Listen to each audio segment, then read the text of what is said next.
Nós tínhamos falado das heresias, falamos das principais, gnosticismo, marcionismo e montanismo, e nós falamos também, e o Newton relembrou hoje de manhã, que nós precisamos, que a igreja precisou dar uma resposta a esse ataque que ela estava sofrendo de dentro dela mesma. E a gente viu que aquela frase do Irineu que dizia que a autoridade da igreja repousava sobre 3 coisas: o cânon, o credo e os bispos. E por isso então o título dessa nossa sessão. Nós falamos sobre o cânon, a formação do cânon, rapidamente. A gente não pôde entrar em detalhes. Eu ia até trazer um livro aí, esqueci, um livro do Geisler para mostrar para vocês. Vou trazer no domingo que vem. E para a gente não perder muito tempo, a gente vai então direto para falar dos credos. O que é um credo? É uma afirmação de fé.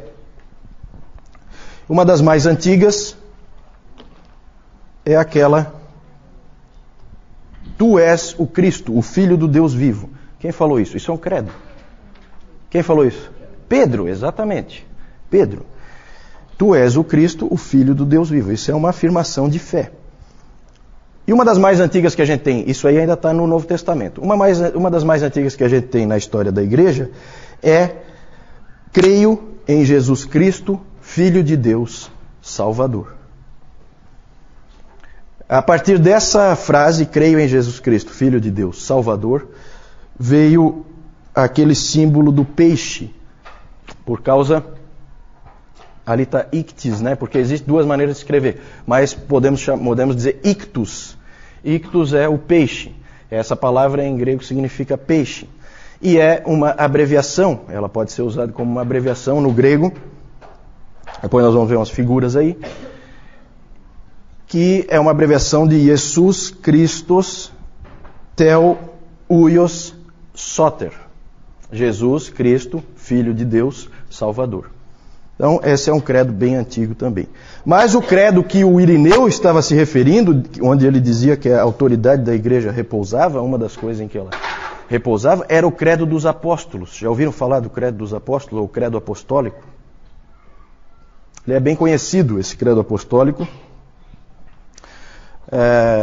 Talvez eu falando vocês reconheçam. Creio em Deus Pai Todo-Poderoso, Criador do céu e da terra, em Jesus Cristo, seu único Filho, nosso Senhor, que foi concebido pelo poder do Espírito Santo, nasceu da Virgem Maria, padeceu sob Pôncio Pilatos, foi crucificado, morto e sepultado, desceu à mansão dos mortos, ressuscitou ao 3º dia, subiu aos céus, está sentado à direita de Deus Pai Todo-Poderoso, do onde há de vir a julgar os vivos e os mortos. Creio no Espírito Santo, na Santa Igreja Católica, na comunhão dos santos, na remissão dos pecados, na ressurreição da carne e na vida eterna. Amém. Esse é o credo apostólico. E existe uma história, né? Uma história muito interessante em que se diz que os apóstolos sentaram antes de ir para o mundo evangelizar, e aí Pedro começou: creio em Deus Pai Todo-Poderoso, foi seguido logo depois por André, e em Jesus Cristo, seu único Filho, nosso Senhor.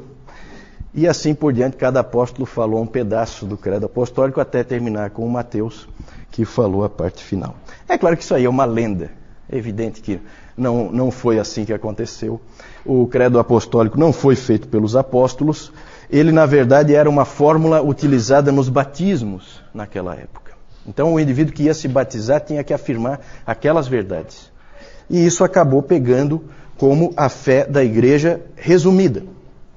Porque o cânon são aqueles 66 livros, mas eles achavam que precisava deixar claro o que é essencial, o que tem que ser tirado dali, que não pode ser negociado. E daí então surgiu o credo apostólico. Ele não tinha exatamente essa forma, essa história do desceu à mansão dos mortos foi inserida muito tempo depois, tá? Isso aí é um problema teológico, que nós não vamos abordar agora. E também nessa época surgiu a ideia da regra da fé. O que é a regra da fé? A regra da fé, o próprio David Calhoun, nas palestras dele, ele falou assim: eu não sei o que é a regra da fé, ninguém sabe. A regra da fé eram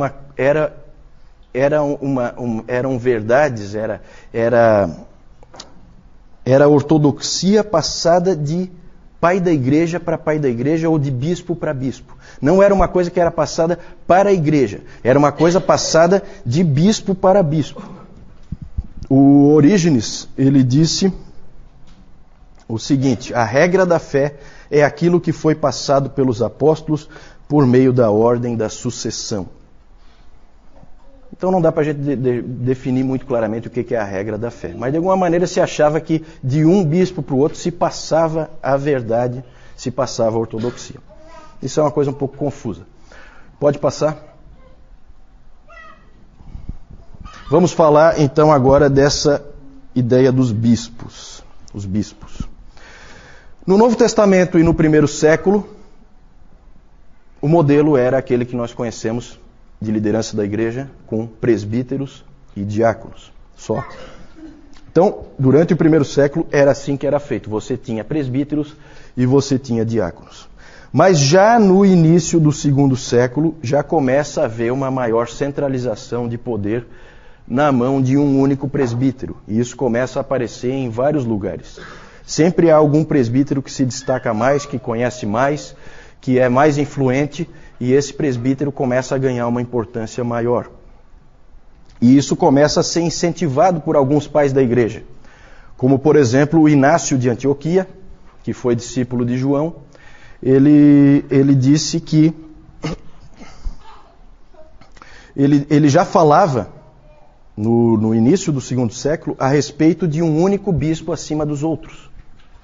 Um presbítero que ficasse acima dos outros, que é a forma tríplice de governo da igreja. Então passa a haver três tipos de liderança: bispos, presbíteros e diáconos. E aí o Irineu de Lyon, piorou tudo quando ele introduziu a ideia da sucessão apostólica.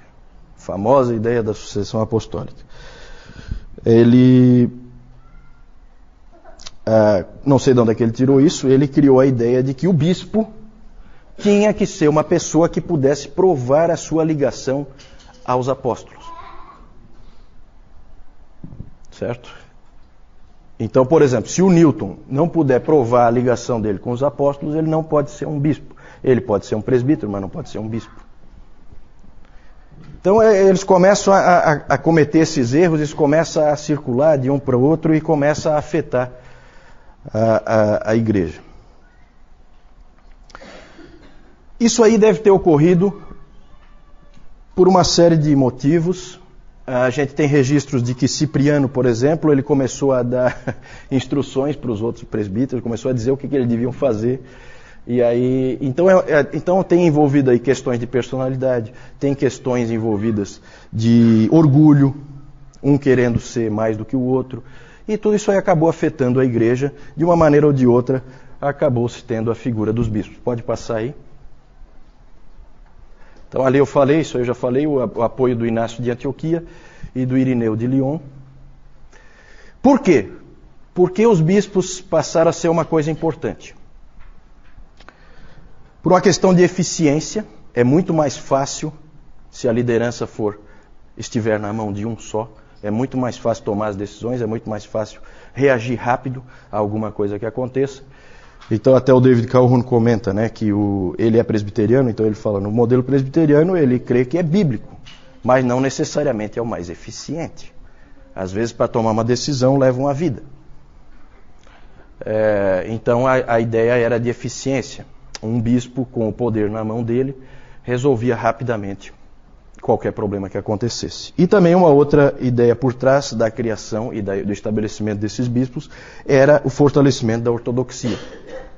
Eu considero que isso é uma faca de dois gumes. Porque, por um lado, se você tiver um bispo fiel, ótimo, ele vai ser um indivíduo que vai sustentar a ortodoxia. Agora, se ele não for, ele sozinho pode levar toda a igreja para um caminho errado. Pode passar isso. Essa ideia de poder na igreja, essa ideia de centralização de poder, foi levando a outros aspectos também danosos depois. Porque, na verdade é assim, se você vai ter um bispo para cada cidade, e isso aí começou muito cedo, já no segundo século, como nós vimos, você estabeleceu uma gradação entre os presbíteros daquela cidade. Existe um presbítero daquela cidade que é o mais importante, o que tem mais autoridade, o que é mais reconhecido. Só que a mesma ideia pode ser extrapolada. Uma coisa é você ser, vamos fazer uma comparação, uma coisa é você ser o bispo de São Paulo, aqui no Brasil, e outra coisa é você ser o bispo do Oiapoque. A importância que você tem sendo bispo de São Paulo é diferente da importância que você tem sendo bispo do Oiapoque. E isso aí aconteceu realmente naquela época. As igrejas mais importantes logo se destacaram. No Oriente, as igrejas mais importantes eram Jerusalém, Cesareia, Antioquia, Alexandria e Constantinopla. E no Ocidente, só uma: Roma. Gente, começa aqui, tudo tem explicação histórica. O Newton hoje falou sobre isso e é verdade. Tudo que a gente crê tem um fundo histórico. Tudo que acontece tem um fundo histórico. Não existe teologia sem história. Isso o Newton frisou hoje de manhã e é verdade. Olha só o que começa a acontecer. E nós vamos ver hoje mais coisas que começaram a acontecer que foram levando numa certa direção. Aqui já começa a levar numa certa direção. Poder descentralizado no Oriente, como é até hoje, e poder centralizado no Ocidente. Muito interessante isso que vai acontecendo. E olha só o Irineu. Irineu foi um grande homem de Deus, combateu os gnósticos de maneira exemplar, foi extremamente útil para a igreja, só que ele também prejudicou. A ideia da sucessão apostólica não ajudou muito, e essa frase aí é de uma infelicidade tremenda. Olha o que ele disse: é um caso de necessidade que todas as igrejas deveriam concordar com essa igreja, por causa da sua preeminente autoridade. De quem que ele está falando? De Roma. E aí as coisas então vão piorando. Pode passar.